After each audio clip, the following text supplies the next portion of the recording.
Assalamualaikum warahmatullahi wabarakatuh. Perkenalkan, nama saya Saskia dengan NIM 200222111. Baiklah, pada kesempatan kali ini saya akan memaparkan materi mengenai hambatan-hambatan dalam perencanaan pembangunan daerah. Yang pertama, kurangnya perencanaan strategis. Di mana kurangnya perencanaan strategis adalah hambatan dalam pembangunan daerah.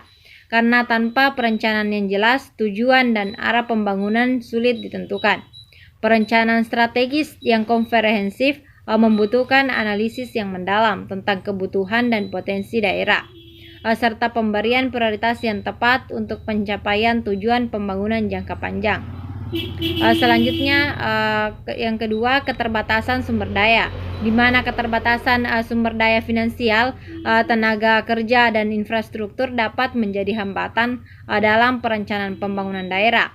Ketidakmampuan untuk mengalokasikan sumber daya yang cukup dan efektif dapat menghambat implementasi proyek pembangunan yang direncanakan. Selanjutnya, yang ketiga, ketidakseimbangan pembangunan regional, di mana ketidakseimbangan pembangunan antar wilayah dalam suatu daerah dapat menjadi hambatan dalam perencanaan pembangunan daerah.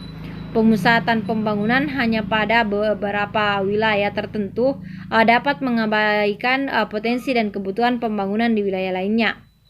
Selanjutnya, yang keempat, konflik kepentingan. Adanya konflik kepentingan di antara para pemangku kepentingan atau stakeholder dapat menghambat perencanaan pembangunan daerah.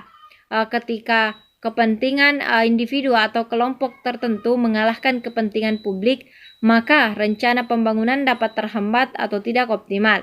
Selanjutnya, yang kelima, ketidaktersediaan data yang memadai, di mana ketidaktersediaan data yang akurat dan terkini dapat menghambat perencanaan pembangunan daerah. Data yang tidak memadai mengakibatkan ketidakmampuan untuk mengidentifikasi kebutuhan, mengukur dampak, dan merumuskan strategi yang efektif. Selanjutnya, yang keenam, ketidakpastian dalam pengambilan keputusan. Ketidakpastian atau pengaruh politik yang kuat dalam pengambilan keputusan pembangunan daerah dapat menghambat perencanaan yang berbasis fakta dan tujuan pembangunan jangka panjang.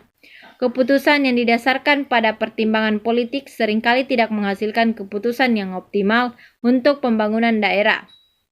Selanjutnya, yang ketujuh, ketidakseimbangan keterlibatan masyarakat, di mana kurangnya keterlibatan masyarakat dalam proses perencanaan pembangunan daerah dapat menjadi hambatan. Partisipasi masyarakat yang terbatas mengakibatkan rendahnya pemahaman tentang kebutuhan dan aspirasi masyarakat, sehingga rencana pembangunan tidak mencerminkan kepentingan dan kebutuhan nyata masyarakat. Selanjutnya, yang kedelapan, perubahan kondisi dan prioritas, di mana perubahan kondisi sosial, ekonomi, politik, dan lingkungan dapat menghambat pembangunan. Harus dapat menyesuaikan diri dengan cepat untuk menghadapi tantangan baru. Membuat perencanaan pembangunan daerah ketika prioritas dan kebutuhan masyarakat berubah. Selanjutnya, yang kesembilan, korupsi dan praktik nepotisme, di mana korupsi dan praktik nepotisme dapat dalam perencanaan pembangunan dapat menghambat penggunaan sumber daya yang seharusnya digunakan untuk pembangunan yang merata dan berkualitas. Praktik-praktik tersebut dapat mengarah pada pengabaian proses perencanaan yang adil, transparan, dan akuntabel.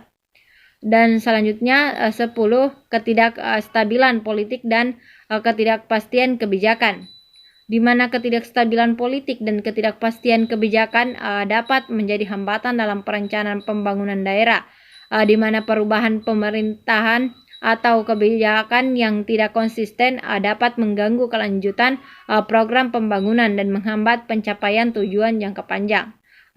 Mungkin cukup sekian yang dapat saya sampaikan. Lebih dan kurangnya mohon dimaafkan. Billahi fisabilil haq, fastabiqul khairat. Wassalamualaikum warahmatullahi wabarakatuh.